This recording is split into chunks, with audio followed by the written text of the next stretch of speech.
Hello guys, this is Royal69501 and welcome to my channel. Well, the comic I'm gonna display is it's a little bit different as I accustomed to post here most of the time is the comic book, the comics that I got from my boxes. I mean obviously.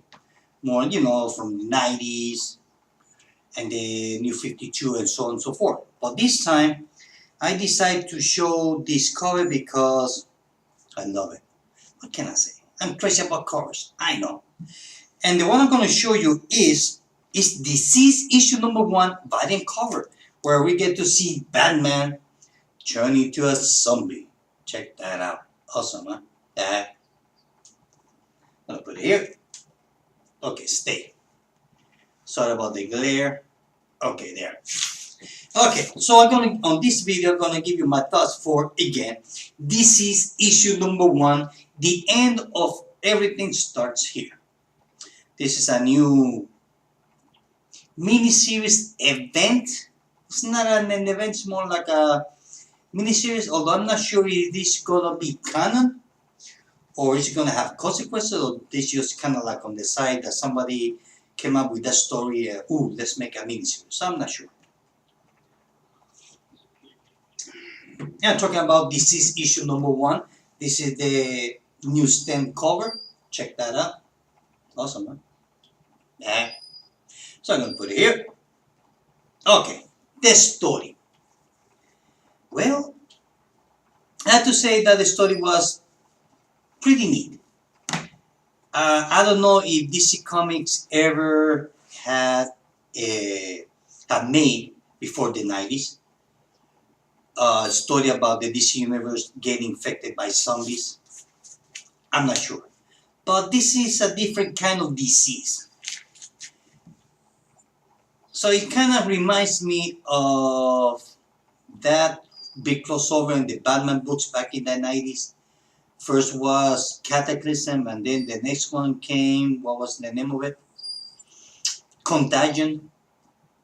Kind of. Reminds me a little bit, but with a twist. Okay, to the story. So it starts with a fight between Justice League and Darkseid. So when I saw this, the first thing that came to my mind was, well, this is the aftermath, the fight that the Justice League had with Darkseid on the beginning of the Justice League, on the way back on the New 52.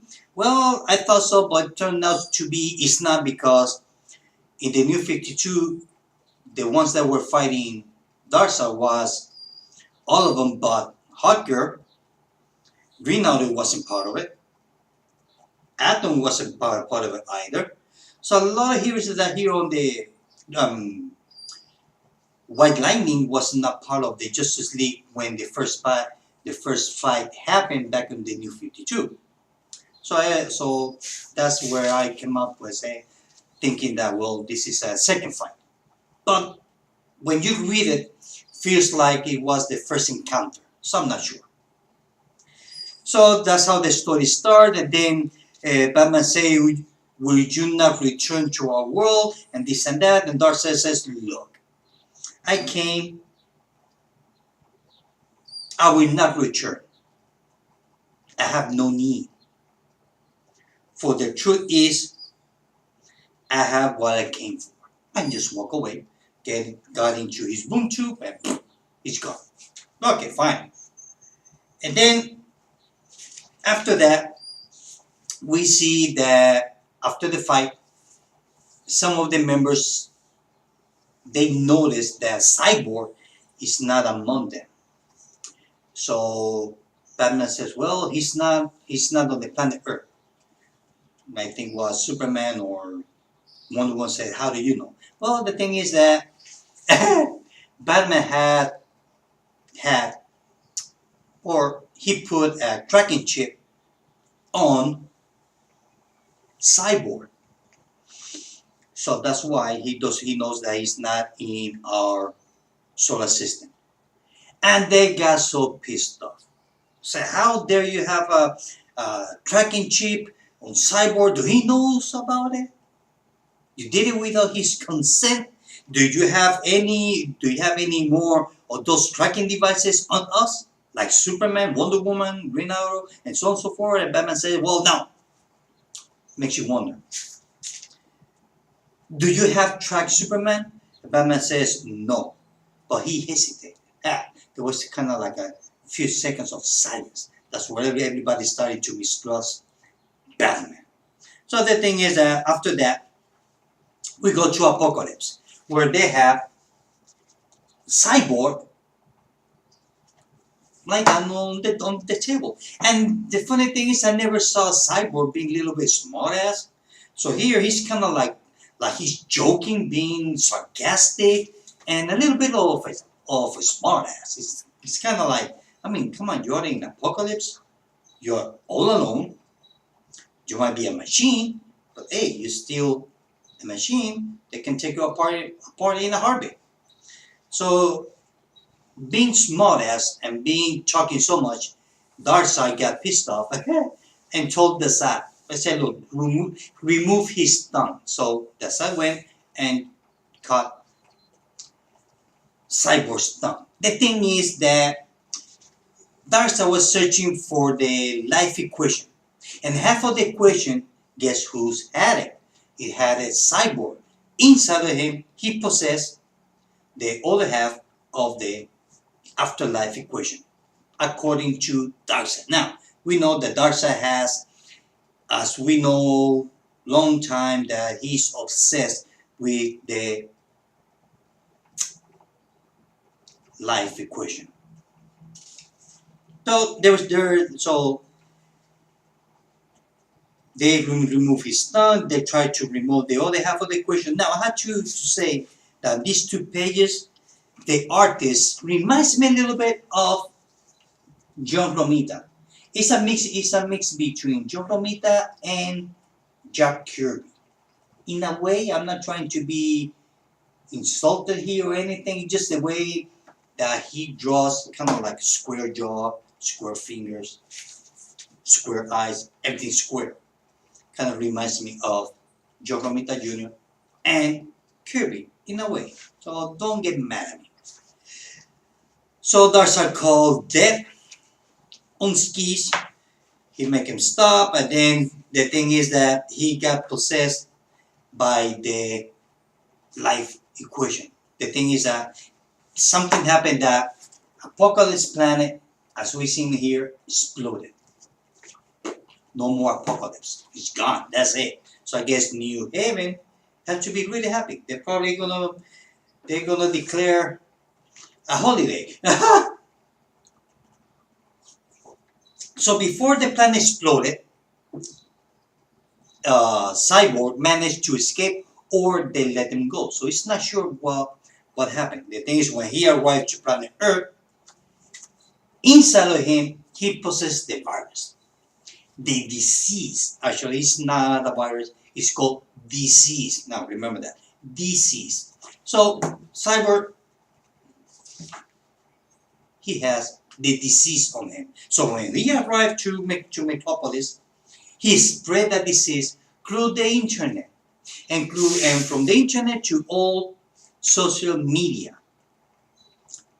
Everywhere.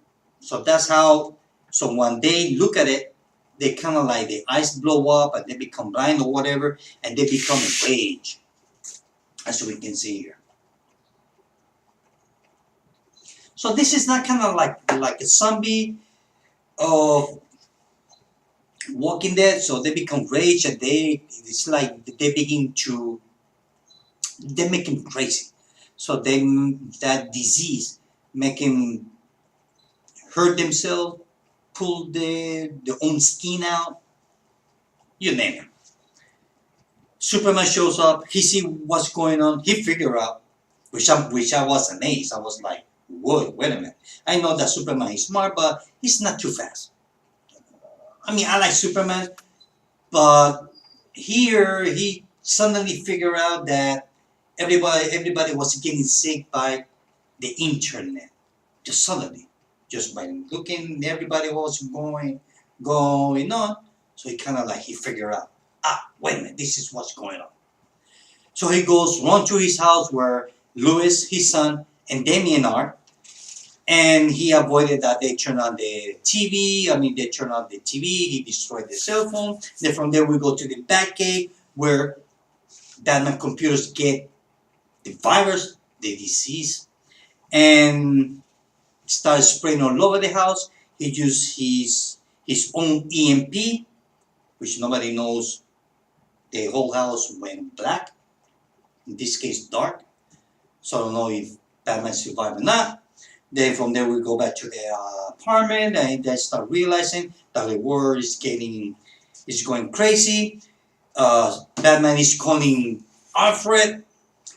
Alfred is on the kitchen that he's trying to defend himself, being attacked by some zombie or disease, which happens to be Nightwing.